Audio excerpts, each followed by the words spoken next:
Welcome to Selling Tri-Cities, where we are selling more than homes. This project was created to share our love and passion for this beautiful part of the country that we are lucky enough to call home. We want to showcase the small businesses, the entrepreneurs, and the beauty that makes the Appalachian Highlands one of the most desirable markets in the nation. But most importantly, we want to introduce you to the people that make this area such a wonderful place to live. So join us as we sell you on our love for the Tri-Cities. Hello and welcome to the episode of Selling Tri-Cities, where we are selling more than homes with yours truly, Aubrey and Gregg Pechmann. Today we are lucky enough to have Agency Manager with Farm Bureau, Chris Null, here with us. He's going to talk a little bit about all things insurance, a little bit about the market and some of the rates that you might be seeing now, and share a little bit about him and what he does and why he loves Farm Bureau. So thank you for coming. Absolutely. I appreciate you guys having me on. It's a good opportunity to kind of get in front of some people and let them know what we do and let them know the size of our company and kind of what we can do to help real estate agents and mortgage brokers and everybody alike. And I think what's also great is that you guys don't just do insurance, like car and home insurance. You also do health insurance. Yes. I currently have Farm Bureau health insurance. So that's also, I think, huge right now, especially for people who are self-employed and are constantly looking for something. You don't want to say health insurance around your phone because you'll get 1,700 phone calls. My phone's left over there. But so first, let's talk a little about you and your background, how you kind of got into insurance, and then maybe also why Farm Bureau. Okay. That part's pretty easy for me. So when I was growing up, my grandfather was in insurance. So once I got out of college, I thought that may be something that I would try out too, just to kind of see if I liked it. I worked for a company called Combined Insurance, which is a lot like Aflac at first, to kind of get started going business to business, doing disability and those kind of plans. And I really enjoyed being in insurance. The difference that I came back to Tennessee for, my wife and I went to college here. My wife's from Greenville, and then it turns out, once I got involved with Farm Bureau, each state there's Farm Bureaus everywhere, but each state's independent. And then once I would see the way that Tennessee did things, I knew that was the one Farm Bureau I wanted to work for. I had a friend that worked for Farm Bureau, and he would kind of let me know the way that the company worked and the way that they treated the agents and all of that, company values. And I knew that I wanted to ultimately end up here, so I eventually got that chance in 2016. Yeah, that's awesome. And I mean, there's a lot of, I feel like, Farm Bureau agents in this region who have been there. I mean, they're lifers. They started with Farm Bureau when they were younger or fresh out of college, and they have been there for 10, 15, 20 years, which I think speaks a lot to the company itself. Like you said, like the benefits and how it treats its agents is huge. Yes, we've got a lot of people that, the grandfather or father worked at Farm Bureau, still does. The son, we've got an agency manager down in Morristown. His son is an agent in Rogersville. One of his other sons is an agent down toward Chattanooga. So, you can kind of see that they grew up around that culture. They see how well their parents are treated or grandparents or whoever were treated. And they know that that's a company they would want to work with. And, most importantly, the parent would suggest that company to their child to work for the rest of their life. So, it kind of, that's as good an advertisement as you could get for that position. Yeah. So I mean, starting out getting into insurance and trying to build a business. What was the hardest part for you when you started out with that? Because it's always tough when you're trying to build a clientele. It takes a lot of time, a lot of work. Sometimes you're working like, okay, this isn't working the way I thought it would. So let's talk about that a little bit. I think the hardest part when you first get into it is learning all of the ins and outs of all the policies, so that when you talk to customers. I mean, every insurance company that you may have been with before or whatever, everybody does things differently. Their policies cover different things. Different states have different insurance laws. So the first thing is trying to really just figure out what you're doing, understand the policies, understand the systems, get to know the customers that are already in the office, doing client reviews, those kind of things, to be familiar with the customers, be familiar with their business, and it gives you extra time to just practice by looking at existing customers. But then after that, I mean, the number one thing that set my career off was really just when I connected with some of my friends from college or some of the people in the area that do mortgages, do real estate, build a relationship with them, start building a referral base and my own client base. And then, year after year, that just builds, and, your current customers are telling their friends and neighbors, and it just continues to kind of compound on top of each other. Okay. So what's the toughest part about now being in business at this point And what's the most exciting part for you? The economy. It's the hardest. We're going to get to that part, but I want to. Yeah, I mean, the toughest part right now really is really people's confidence level in the economy and the government and the whatever else. It's kind of at an all-time low because of, we've kind of had the COVID stuff that went along and caused such an uproar and a scare, and it caused so much inflation and all this other stuff that we are dealing with now. And that's kind of the toughest part is I think the insurance industry as a whole is trying to figure out a new way of doing things to kind of combat what we've seen the last few years, to where all the companies can be profitable in the future, but also learn to do business in a different way because we are completely different now than we were just a few years ago. Yeah, it's, plus with technology changing everything and all that stuff happening on top of all that, I know my side of the industry, same with yours, is changing by the minute, it seems like, right? Yes. So we were talking about, off camera, we were talking about car insurance, right? So there's been a huge increase in that. Can you speak upon that a little bit? I mean, across the entire auto industry, I mean, every company in the country is seeing the differences, the effects of the post-COVID, we had some labor issues during COVID. We couldn't get people in the body shops to work on the cars. Okay. We couldn't get the parts delivered from overseas or wherever to the body shops to put them on the car, even if they had employees there.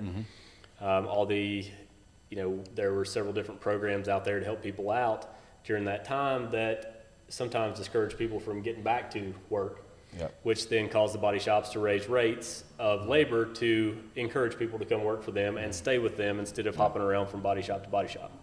Which, once you get a good body man, you have to hang on to them because they are few and far between. So, and the other thing that we'd spoken about is, being able to help our customers that are in a tough spot with getting into a body shop. You've got $10,000 or $12,000 of damage in a $30,000 car. You can't get into the body shop for 6 months. You only have so much rental insurance coverage under any policy. And then it's up to the company to decide on, what are we going to offer at this point? So it turns out that you end up totaling vehicles that you would have never totaled. You're paying $30,000 for a vehicle that you could have fixed for 10, but you've got to ride to the customer to kind of help them out and get them through a tough time. So we're trying to see, what that balance is going to be like in the future. Because that's not a sustainable model, but it is we've got to figure out what to do for the customer right now model. Absolutely. You had mentioned, you had done a number too, that they had lost last year. And so now they're trying to kind of not necessarily recoup them, but keep that from happening again this year. Yes. Right? The auto industry as a whole, I don't know the number in the billions of dollars of losses that the auto industry had. On the property side, I think a lot of companies are still profitable. I think on the auto insurance side, it's just, they have no idea how much the inflation is going to hit those body shops and the parts and the labor for the future, which then changes everything that they've been rating their models on for the last 10 or 15 years. So there's ever changing, like you said, with technology and everything else, but also as the economy changes, the cost of running the business, the cost to do business, that all changes as well. So what you're saying is it's not your fault, and clients don't call you irate, screaming Stop at ripping you me when off. you're as everyone knows, you're the first line of defense as the agent. So they can't get on the phone to the Department of Insurance and chew people out over any of that stuff. So you take those calls in the local offices. Every agent has to deal with those calls, and it's everyone's least favorite conversation to have.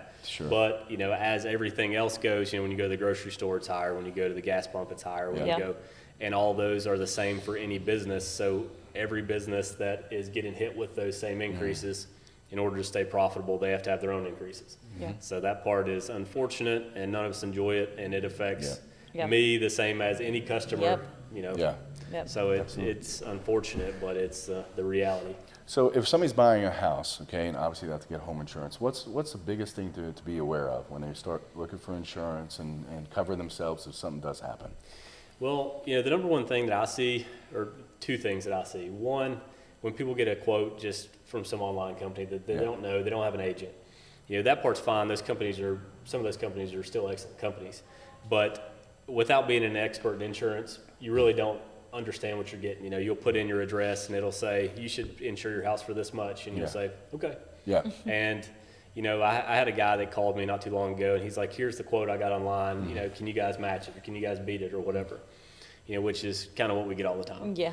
Well, he sends me his quote. He had like maybe $200,000 less coverage than what his house should have been to build it back. Wow. But he also had a $12,000 deductible. Yeah. And I was like, well, are you aware that you have a $12,000 deductible? And he was like, well, no. And I was like, well, are you also aware that to build your house back, it costs roughly this much, and here's where you're insured?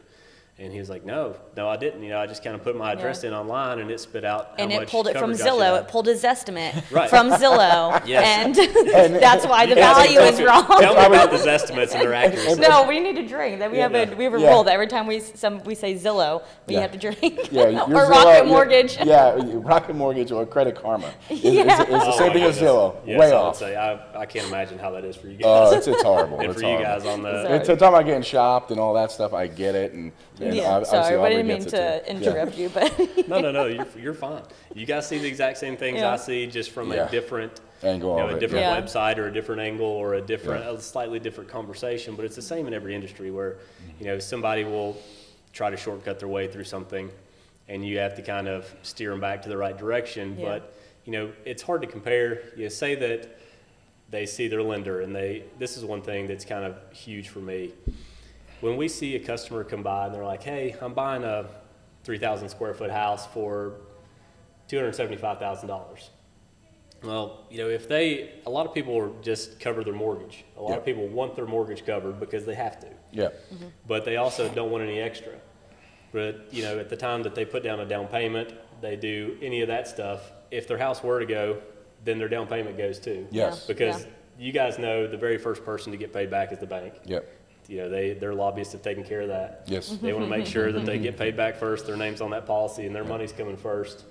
Yeah. Your down payment is gone, so then, good luck building your next house. Exactly. So you have to kind of have a balance in your coverage amount and the cost. We all are cost aware right now. Everybody is. Everybody's budget conscious. Yep. But you also don't want your customers to end up in a tough spot should something happen, which is the reason they purchased it in the first place. They're going to come back at you.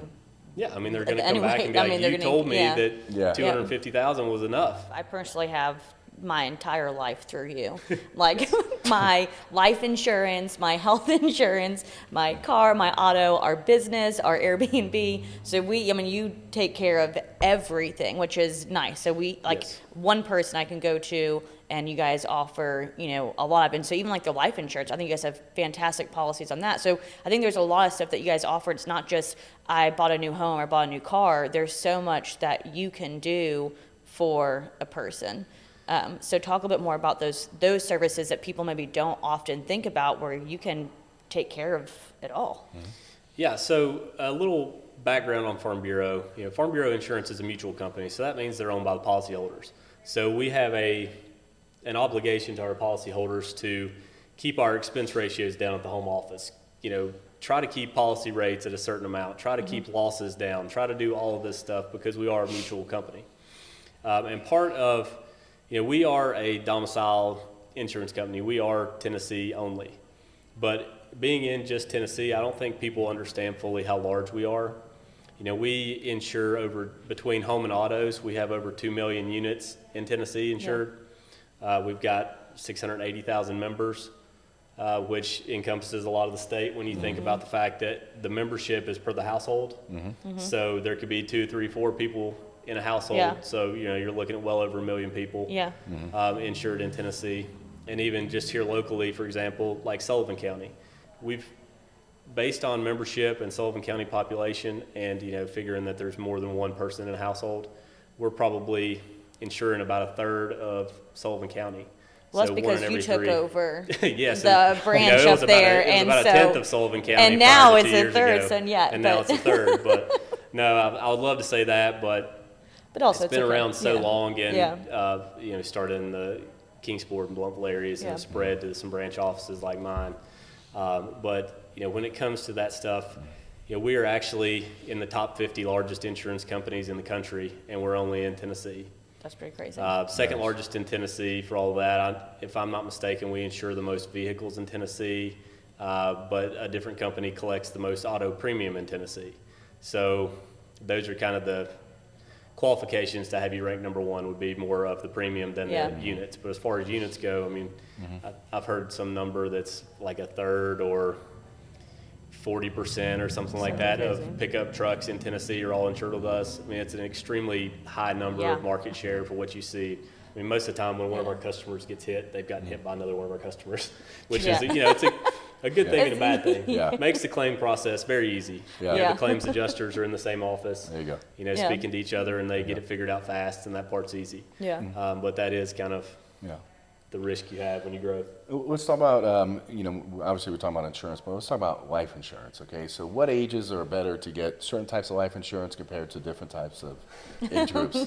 Like my age group. There are a million theories on that. If you listen to Dave Ramsey, there's one theory. If you listen to financial advisors, there's another theory. For life insurance, just as a Tennessee farmers life insurance plug, we actually we're the number one individual writer of life insurance in the state of Tennessee. So to go along with the home and auto market share, then each year we write more life insurance policies and volume than anybody in the state for individuals. Generally the theory goes that while you're young, you need to get something anyways, regardless. Whatever you get something while you're young and healthy, because 2 days from now you may be diagnosed with something to where you can't get it anymore. Plus it's so cheap. Yes, plus it's so cheap. I mean, the other day there's a guy that came by, a lady that came by.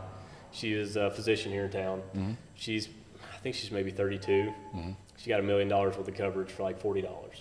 So she didn't necessarily need that much, but as far as debt wise to cover, she wasn't married.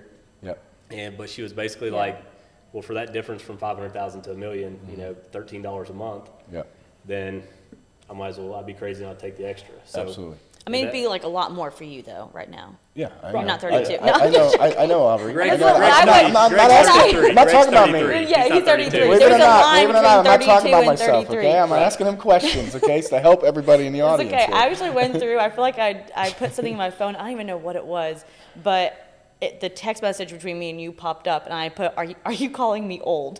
And I think it was over life insurance. I remember when we were going over all the rates and stuff for the life insurance. And it was like, well, if you weren't like this age, it was not that way, but I was like, are you calling me old? Yeah. But so, obviously. You're 31 instead of 32. Whatever it was that day, I don't know. But we have different theories of which one's better, getting a whole life or a term life and so forth.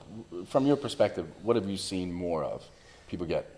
From my perspective, a lot of people do the term because it is cheaper. The other thing that a lot of people do is a universal life type policy, which is a flexible premium type of a whole life. So you can technically start those out. Say you got $100,000 of coverage. A typical whole life policy may be $100 a month for that.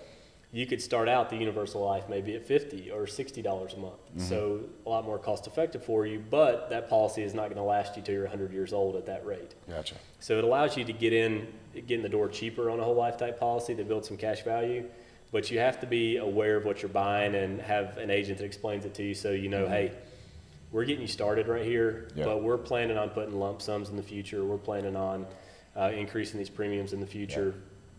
Some people will just pay on until they're 65, and then they don't have a life insurance payment after they're retired, when their income's down. A big thing now that you may see on Instagram and those kind of things for investors, which you guys probably deal a lot with, you'll see these things that say, to be your own bank. You should use a life policy to be your own bank. And the way that they do it, they take a universal life type policy where you overfund it essentially. The government allows you to put so much extra money into it, but they control that because it grows tax deferred. But then as you get older, you've got a lot of cash value growth in there at 3, 4, 5%, different policies, whatever it may be. And as you get older and that builds, you can take that loan out at, maybe it's a 5% loan rate. But your cash value, they don't actually take the cash value out, they just loan you the money against it. Gotcha. So the cash value will continue to grow at that accumulation rate. And if something were to happen to you before it's paid back, they take it off the death benefit. So you essentially have just gotten money. In an investor's eyes, you kind of got money from nowhere. Because I don't even necessarily have to pay that back. They'll just take it off the death benefit. Gotcha. And then it's, because it's a loan type, that's not income. So that's not taxable that you take out of there. So people use it for a lot of different ways. And that way is a very good way to help supplement retirement and to pump some money in instead of putting it in a savings account. That'll actually give you a benefit in the future to where you can have kind of a, some people will say a tax-free retirement, those kind of things that they use. But yeah, there's a million ways to use it. So, I mean, the term policy is just kind of like renting, so to speak, right? Yes. So to speak, and then the whole life is like owning the policy for as long as you want. So, the term isn't going to build any cash value for you, but it is preserving your good health rating for that 10, 20, 30-year period to where, you've got something called a convertibility option in those policies. So, something happens with you, which we see a lot, you take it out when you're young, down the road you have some kind of a cancer pop up, some kind of any kind of disease pop up that may disqualify you from coverage in the future. The riders that come with those term policies, which is a convertibility option, means you get to keep the health rating that you had when you took it out when you were younger and turn it over into a whole life or universal life and keep it forever if you'd like. Gotcha.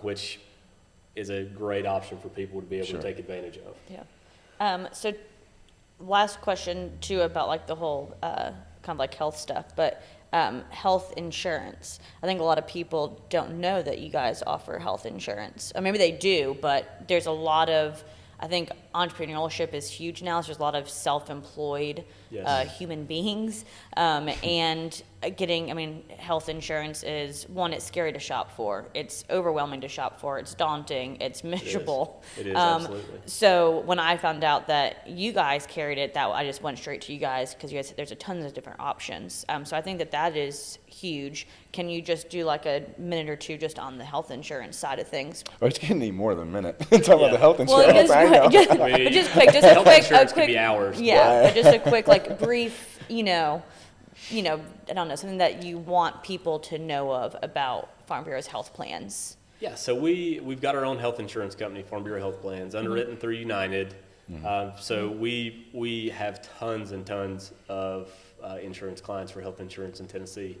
And the biggest thing in the last few years is that, originally when all the marketplace stuff came out, everybody shopped in the marketplace, everybody has what people call Obamacare plans, and we did too. And then, once we got into that and saw those rates were really not helping our Tennessee customers. Most of our Tennessee customers were seeing an astronomical price when they got on that marketplace. Oh, yeah. So what we did is we actually had gotten rid of those type plans and had gone back to the old style plans. So, people were seeing, for example, my sister and her husband are teachers in Tennessee, in Virginia. And their health insurance for a family, I think through the schools offered them last year for maybe $1,200 or $1,300 or something. And that's, with state benefits, that people love of being a teacher or a state employee. And having their great health insurance. And that's what was offered to them last year as a family, whereas my wife and my two kids are covered for $433 a month. So you're saying it's $1,200 for the whole year for the school? No, I'm sorry, $1,200 a month. Sorry, okay. I'm like, wait a second. Yeah, well, what? no. Yeah, No. ours is $1,200 $600 and that's for me and my husband, who's also self-employed. Yes. And two kids, and we fall into just an older bracket, so obviously we're gonna die sooner than somebody who's younger than us. Right, so. right. Saying me being 25, call I myself, have some time. I'm good. I got 31. 25. I'm good. No, but and so there's also there's just tons of different options on there. So you can go onto the website. And you can call. There's somebody in your office I know who is really helpful for me. Yes, Crystal in my office takes care of all that stuff. She's up to date on every trend and everything with the policies. But yeah, we've got the health savings account type options. We've got high deductibles for catastrophic type stuff, and then we've got just what everybody's used to of go in annually for your doctor's visit and have that covered. Get your kids shots, have that covered. Your well visits. Just a well visit. Your annual exam at the gynecologist or wherever it may be. Yeah. And then you've got your typical $25 copays, regular insurance. But the difference in those plans from the Obamacare type plans is that they are underwritten. They do take into account your health. But because of that, we had somebody come in and they did like a blood test. I think we had a lady come in. Well, on the life insurance side. On the life insurance side, Yes. That's what it was. She came in and did like a little physical, and we are in peak physical condition. Yes, but yeah, there's so many different options, great plans, but they are. they are going to be something. And then Yeah. you also have short-term plans, which we write a lot of, which is like somebody's in between jobs, Yeah. they lost their benefits, they need coverage for the next 30 days or Yeah. 6 months or whatever the case may be, and they come and take out a short-term plan, Yeah. which is very inexpensive. Last question? Do we have time for go one for it, more? yeah. All right, so last question. Basically, with insurance out there, what insurance policy should people get that they don't get, that they don't have, that they should get? And I know being an insurance agent, all of it and stuff, but what's the one thing that can really put somebody under if they don't get, obviously health insurance, life insurance and that stuff, but Maybe what some other claims policy? you see that you Or, wish or were just covered, like, yeah. is it disability? Is that the least used, that should be used, you think? Disability is one of those things that people only get if they get it through work. Yeah, They just do not. And the sad part is, people text me or call me a lot of realtors actually, and they're like, "Do you guys sell short-term disability or long-term Yeah. disability?" And we have people that we broker with or partner with that we could say, "Hey, this person will take care of you on some long-term." sure. But the sad part about the short-term is that a lot of Aflac and those places will only do a group. Yeah. So unless they can get into your real estate office and get 10 people signed up, you can't get the short-term. Yeah, yeah. And used to, you could just get online and buy your own policy. Yeah. But the majority of places will not just sell you the individual short-term plan now. So that, Wow. a lot of mothers would take that out. So they would have maternity leave benefits and things Yeah, like that. that's what I And did. those are kind of, a lot of that's gone unless you can get it through a group or Yeah. at least have them offer it to your group and Yeah. have a certain percentage sign up. Yeah. So, but honestly, the number one thing that people don't have, and it probably is surprising to some people, is the number one thing that they don't have is life insurance. Yeah. We see so many people that have no coverage when their family passes away. They can't pay for a funeral. They have trouble, with the house. They have to get rid of their house. They're worried about selling it quickly. They owe the funeral home. Yeah. Or they owe the funeral home $12,000 and they took Yeah. out a $5,000 policy, when they were 20 years old, and Sure. Yeah. they paid $5 a month for it, and they didn't really increase that with today's times. Yeah. So the majority of problems I see arise from Life just insurance. carrying nothing in life insurance, Yeah. Or just lack of because it is education in this literally area. tomorrow you can't get it. Yeah. If something Yeah. happens at all, Yeah. you go to the doctor, get one bit of bad news, that's it. Yeah. So you can no longer get the policies where you can get $1 million of coverage. You're Yeah. stuck on a guaranteed issue, colonial pen type thing where it's can't be turned down, no underwriting, but maximum death Yeah. benefit of $50,000 at Yeah. $400 a month. Yeah. And then you can't afford it, so then you Yeah, just what's are the point? without Nothing. again. Yeah. So Yeah. it's definitely something you take out early, keep, and pay attention to. Gotcha. This is my last question because I want to do kind of like a little plug for you guys, obviously. But Thank you. what are some things that maybe you guys do that you want, like whether it's realtors or lenders or just referral partners of any type of company or business that you want them to know that maybe you do specifically for clients or to work with them?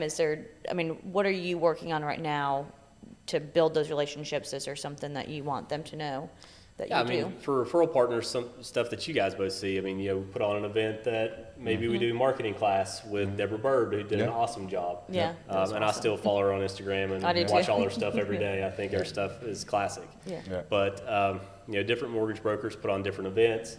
We're always happy to help sponsor those events. Lucas Johnson's doing some marketing type material here in the next few weeks with his group.